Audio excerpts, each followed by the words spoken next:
मंजीत दे रहा है दोस्तों को इनविटेशन। लता दे रही है वीरेंद्र को टेंशन। कोई कह रहा है थैंक्स तो कोई कह रहा है no mention.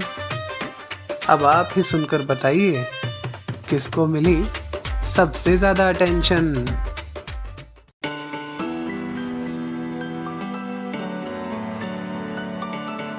Can I hold your hand, एक खूबसूरत एहसास, कोमल अग्रवाल की कलम से निकला उपन्यास।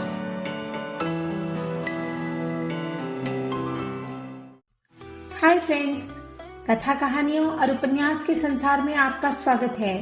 मैं हूं कोमल अग्रवाल और आपके लिए लेकर आई हूं can I hold your hand, एक खूबसूरत एहसास का 148वां भाग।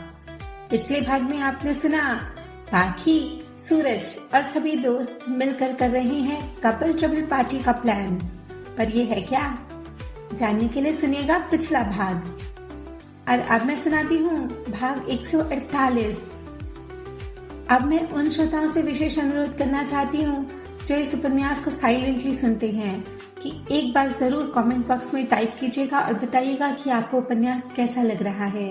मुझे आपके कमेंट का बेसब्री से इंतजार रहेगा और मुझे विश्वास है कि आप कमेंट जरूर करेंगे। मंजीत आजकल जैसे हवा में ही उड़ा जा रहा था। तू तो ऐसे हवा में उड़ रहा है जैसे तेरी सगाई नहीं शादी हो, अखिल उसके मजे लेते हुए बोला।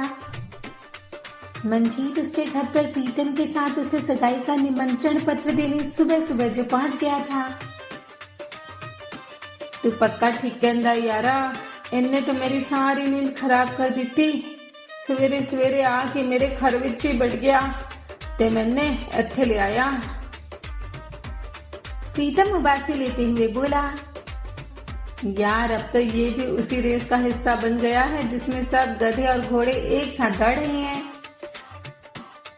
मतलब तू गधा और मैं घोड़ा, मंजीत ने अखिल की बात पर हंसते हुए कहा। एकदम ठीक कहा भाई साहब, अरुणा नाश्ते की ट्रे लाते हुए बोली। ते परचाई जी गधे नाल ब्याह के में कर लिया? प्रीतम ने भी हंसते हुए पूछा, ताकि वो ढेंचू ढेंचू करता रहे और मेरा कहना मानता रहे। अरुणा खिलखिलाई। भाइयों देखो, तुम लोगों से कुछ अनुभव लेते हुए मुझे अच्छी तरह समझ में आ गया है कि शादी के बाद मेरा बैंड तो बजना ही है। तो मैं इतनी जल्दी अपना बैंड बजवाना नहीं चाहता, थोड़ा एंजॉय करूंगा यार। शादी से पहले का ये वक्त किसी यश चोपड़ा की फिल्म जैसा ही खूबसूरत होता है। जरा सोचो, चारों तरफ फूलों की बारिश हो रही होगी, बैकग्राउंड में रोमांटिक म्यूजिक बज रहा होगा और मैं अपनी नीलू अपनी प्यारी मंगेतर की बाहों में बाहें डाली चांदनी रात में टहल रहा हूँगा। मैं तो बस उसकी आंखों में डूबकर ये चंद हसीन दिन जी लेना चाहता हूँ, इससे पहले कि गृहस्थी के काम धंधे हमारी लाइफ में एंट्री मारे। मंजीत आगे कुछ और कहता कि सबने एक स्वर में कहा, एक कुंवारा फिर गया मारा, खो गया सपने में बेचारा।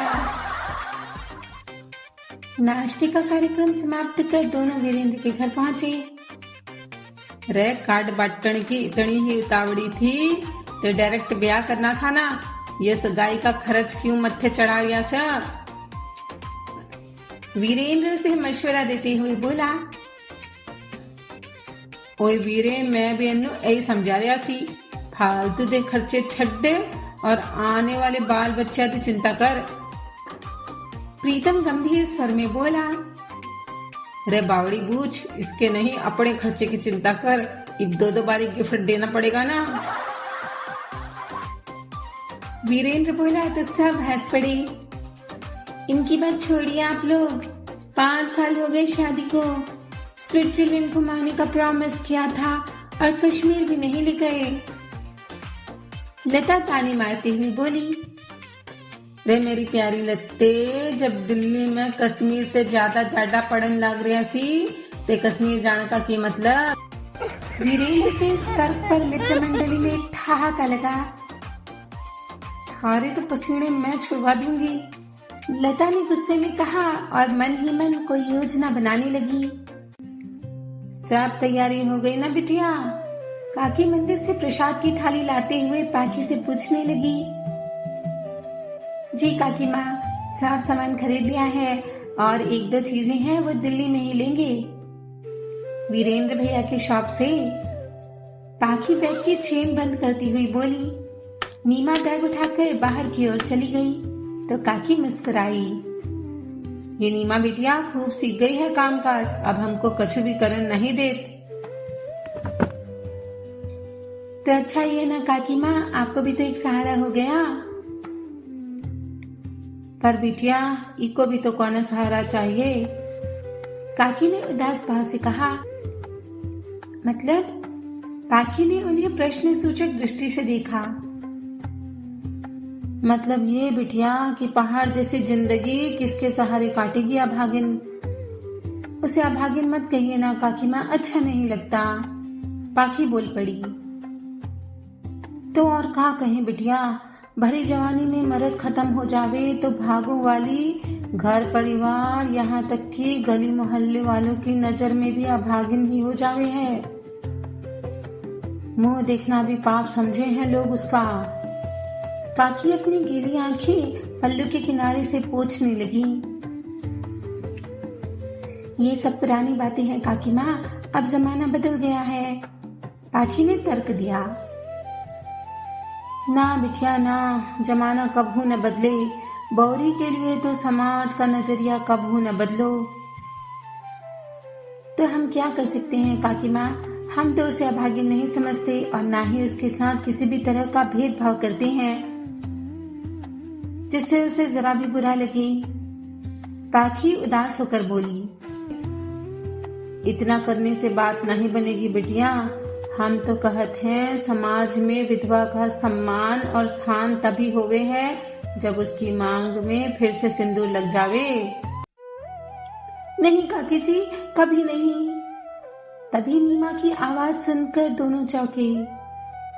नीमा दरवाजे के कोने पर खड़ी दोनों की बातें न जाने कब से सुन रही थी और जब उससे बर्दाश्त नहीं हुआ तो वह बोल पड़ी। छोटा मुंह बड़ी बात काकी जी, पर हम कबहू दूसरे मर्द का मुंह न देखें। एक करना तो दूर, सोचना भी हमरे लिए पाप है। ठकुराइन माँ श्राप देगी, श्राप। नीमा रोते हुए बोली। नहीं नीमा, ये सब तुम्हारे मन का वहम है। काकी माँ बिल्कुल ठीक कह रही हैं। तुम्हें फिर से अपना घर बसाने के बारे में सोचना चाहिए ताकि तुम खुश रह सको, औरों की तरह खुलकर जी सको। पाखी ने उसके आंसू पोंछते हुए उसे सांत्वना दी। नहीं नहीं, ये सुनना भी हमरे लिए पाप है। नीमा ने अपने दोनों हाथ अपने कानों पर धरते हुए कहा। ना रो बिटिया ना रो, हम कबहू ऐसी बात नहीं बोलेंगे जौन सुनकर तो को दुख हो। काकी ने उसे चुप कराते हुए कहा। नीमा चौके में चली गई तो पाखी ने काकी से कहा। ये तो अंधविश्वास है काकी माँ, हमें इस यातना से नीमा को जरूर निकालना ही होगा। मैं इनसे बात करूंगी, आप देखिएगा वो जरूर मान जाएगी। वह दृढ़ विश्वास से बोली। कब जाना है रानी साहिबा? तभी सूरज आते हुए बोला। जब आप तैयार हो जाए राजा साहब। पाखी ने भी मुस्कुराते हुए कहा। वो वानर कहाँ गया? तैयार हुआ कि नहीं? सूरज ने फोन पॉकेट से निकालते हुए पूछा। अभी आता ही होगा बबुआ, दर्जी के यहाँ गया है नया कोट ठीक करवाने। काकी बोल पड़ी। चलो, झुमके के चक्कर में ये आदमी तो बन गया। सूरज हंसते हुए बोला और किसी को फोन लगाने लगा। रिंग हुई तो प्रभात की आवाज दूसरी ओर से आई। जी सूरज बाबू, कितनी देर में पहुंच रहे हो? वो सूरज बाबू, मैं सोच रहा था कि अगर मैं नहीं जाऊं तो। क्यों भाई? सूरज को हैरत हुई। अच्छी वो काम, प्रभात कहने में हिचक रहा था। काम वाम होता रहेगा, मंजीत नाराज होगा। तुम खास तौर पर इनवाइटेड हो, मालूम है ना? सूरज उसके उत्तर की प्रतीक्षा करने लगा। वो सूरज बाबू, प्रभात हकलाने लगा। बात क्या है आखिर? सूरज कोई जवाब न पाकर फिर बोला, जी वो मिस रोजी कह रही थी कि अगर रानी जी वहां हुई तो उन्हें अच्छा नहीं लगेगा ना? ऐसा कुछ नहीं होगा प्रभात, रानी समझदार है और उसे तुम्हें देखकर क्यों बुरा लगेगा? आप कहते हैं तो ठीक है, लेकिन फिर भी एक बार सोच लीजिए। प्रभात अभी भी उलझन में था। तुम नहीं जाओगे तो मंजीत को बुरा लगेगा, सूरज ने आखिरी बार कहा। अच्छा मैं आता हूं, अभी आधे घंटे में, प्रभात ने कहा और फोन रख दिया। ये बात तो हमने सोची ही नहीं, अगर रानी के जख्म फिर से हरे हो गए तो? पाखी ने सहम कर पूछा। बी पॉजिटिव यार, तुम देखना रानी अभी तक उसे भूल भी चुकी होगी। हाँ, इसलिए तो मैं नहीं चाहती कि प्रभात उसे फिर याद आए। पाखी ने कुछ सोचते हुए कहा। अब इतना मत सोचो और मेरे कपड़े निकालो, चलो। सूरज ने उसके कंधे पकड़ उसे सीढ़ियों की तरफ ले जाते हुए कहा। जी राजा साहब। पाखी सीढ़ियों की तरफ आगे आगे चली और सूरज उसके कंधों पर हाथ रखे ट्रेन के डिब्बे की तरह छुक छुक करता हुआ चलने लगा। आज दिल्ली को देखकर वास्तव में ऐसा लग रहा था जैसे वह दिलवालों की ही हो गई है। मंजीत का होटल अनुराग जैसे अनुरागमयी ही हो उठा था। सबसे पहले पहुंचने वालों में था नीलम का पूरा परिवार। गुरविंदर जब परमिंदर, छोटे भाइयों और नीलम के साथ जब वहां पहुंचे तो मंजीत के बाबूजी और मामा जी ने मेजबान की भूमिका निभाते हुए उनका जोरदार स्वागत किया। बीजी, मामी जी और उनकी बेटियां नीलम सहित सभी महिलाओं का स्वागत करने आई। हरीश रानी को लेकर दोपहर के वक्त पहुंचा तो माहौल में हंसी की फुलझड़ियां छूट पड़ी। प्रशांत, मीनाक्षी, पंकज और मुन्नू के साथ वैशाली को लेकर आई तो हरीश की खुशी का ठिकाना न रहा। सबसे बाद में पहुंचने वाले में थे सूरज, प्रभात, पाखी और मंगलू। लो भाई, दो दिलों को मिलवाने वाला अब आया है, मंजीत ने उलाहना दिया। शुक्र कर आ गया, नहीं तो मेरी साली तुझे अंगूठी नहीं पहनाती। सूरज ने उसे छेड़ा। तेरे बगैर तो मैं भी अंगूठी नहीं पहनता जिगरा यार। मंजीत ने उसे गले से लगाते हुए कहा। प्रभात गाड़ी पार्क कर आया तो मंजीत खिल गया। दोस्ती हो तो ऐसी हो, थैंक्स फॉर कमिंग। उसने हाथ आगे बढ़ाया। आपने दोस्त कहा है तो दोस्ती निभाने तो आना ही था। प्रभात ने भी हाथ मिलाया और इधर उधर नजर दौड़ाई। रानी को ना देखकर उसने राहत की सांस ली। इधर लड़कियां हंसते खिलखिलाती नीलम का बनाव श्रृंगार कर रही थी। आज हमारी नीलू को दुल्हन की तरह सजाना है, पाखी बोली तो रानी समेत सभी लड़कियां खिलखिलाई। ये नहीं, मंजीत जी स्टैच्यू न बन जाए तो कहना। क्यों नीलू? रानी ने उसे गुदगुदाया। वह शर्माई तो रानी उसके गाल खींचने लगी। अगला नंबर हमारी रानी का होगा।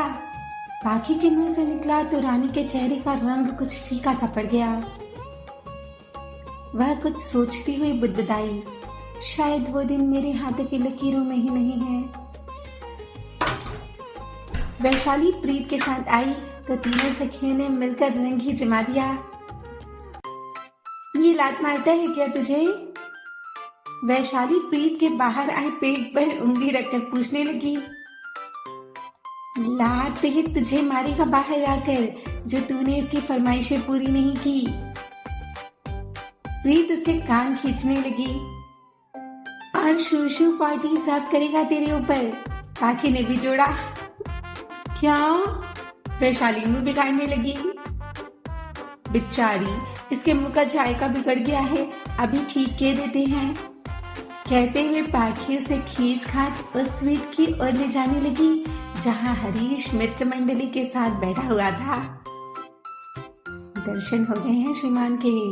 वैशाली फुसफुसाई, अच्छा तो ये बात है, चुपके चुपके आगे चल रही है ना, पर यार बात नहीं हुई। वैशाली ने मुंह बनाया, तो वो अभी करवाए देते हैं साली जी। सूरज अचानक बाहर निकलते हुए बोला, हाय जीजू। वैशाली एक्साइटेड होते हुए जोर से बोली। हरीश तक उसकी आवाज पहुंची तो वह भी बाहर आ गया।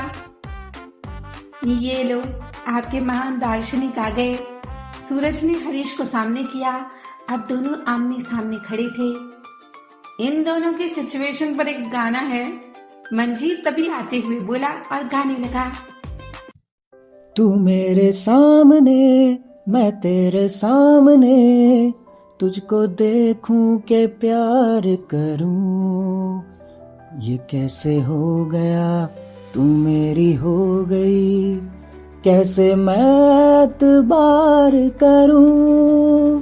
तू मेरे सामने, मैं तेरे सामने। वैशाली के दोनों गाल सुर्ख हो उठे और वह पाखी का हाथ पकड़कर वहां से जाने को हुई। अरे अरे, ये तो मैदान छोड़ भज ली। प्रीतम भी तब तक आ गया था और गुलाटी मारने लगा। Hey Vaish, see you in the party. Harish पुकार कर बोला तो वैशाली ने उसे पलट कर देखा, फिर मुस्कुराई। I love you. हरीश हौले से बुदबुदाया। अरे ऐसे नहीं, जरा पार्टी में सबके सामने बोलिएगा, तब आपका लोहा मानेंगे। सूरज ने उसे उकसाया। वो भी करेंगे भाई, जरा मिलने तो दो। हरीश ने कॉलर चढ़ाते हुए स्टाइल से कहा। प्यार का इजहार मुझे भी तो करना है यारों, और वो भी जरा स्टाइल से। मंजीत ने अपनी होठों को गोल करके कहा।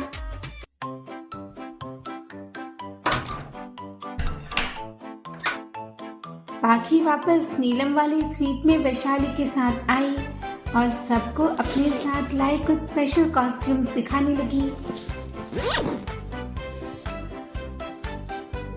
ये क्या एंगेजमेंट पार्टी में पहनेंगे? वैशाली और प्रीत कॉस्ट्यूम्स को देखकर पूछने लगी। हाँ, हम सब तो जो करने लगेंगी। प्रीत ने आंखें बड़ी कर कहा।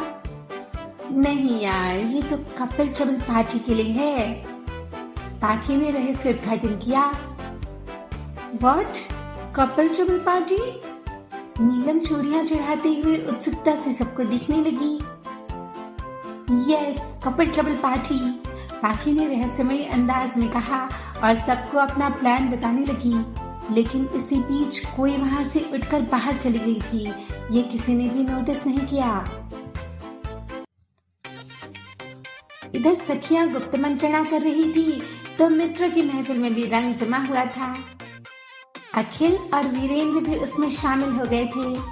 सूरज अपने साथ लाए अलग अलग तरह के कॉस्ट्यूम्स उन्हें दिखाते हुए अपना प्लान समझा रहा था। कुछ गड़बड़ हो गई और मैंने अरुणा को नहीं पहचाना तो वो तो मेरा जीना ही हराम कर देगी। अखिल डरने का नाटक करते हुए बोला। जीना तो हम तेरा हराम कर देंगे साले, जो तूने लास्ट मोमेंट पे गड़बड़ की तो। सूरज उसे उंगली दिखाते हुए बोला। रे बावली बूझ, बीवी से डरे है। इस उम्र में रोमांस नहीं करेगा तो कद करेगा, बुढ़ा होनताई। वीरेंद्र ने भी सूरज का साथ देते हुए कहा। प्रभात रोजी को बहुत मिस कर रहा था, सो चुपचाप सबको वहीं छोड़ बाहर निकल गया। वह गैलरी में आया और अपना फोन निकाल रोजी को कॉल करने ही लगा। हाँ, अभी आधा घंटा हुआ। दूसरी ओर रोजी थी जो वहां की सब बातें उससे पूछ रही थी। वह बात करते करते ओपन लाउंज की ओर गया। रेलिंग पर हाथ रखे एक लड़की हल्की गुलाबी ड्रेस में उसकी ओर पीठ किए खड़ी थी। प्रभात की आवाज सुन वह अनायास ही पलटी। दोनों ने एक दूसरे को देखा। फिर कुछ ऐसा हुआ कि प्रभात के हाथ से फोन छूटते छूटते बचा। अरे अरे, कहीं आपके हाथ से भी तो फोन नहीं छूट गया ना। फोन भले ही छूट जाए पर लाइक कमेंट नहीं छूटना चाहिए, इसलिए फोन वापस पकड़ लाइक का बटन दबाइए और कमेंट बॉक्स में बताइए उस लड़की का नाम जो गुलाबी ड्रेस पहने रेलिंग थामे खड़ी थी, जिसे देख हमारे प्रभु जी समझ गए ना। चलते चलते चैनल सब्सक्राइब कर दीजिए और ये बेल आइकन भी प्रेस कर दीजिए अगला एपिसोड पाने के लिए। वैसे आपने हमारे सिंगर को पहचाना कि नहीं? जी हाँ, ये है Prabhat Sahu. Stay tuned with connecting dreams, जो दे सपनों को पंख।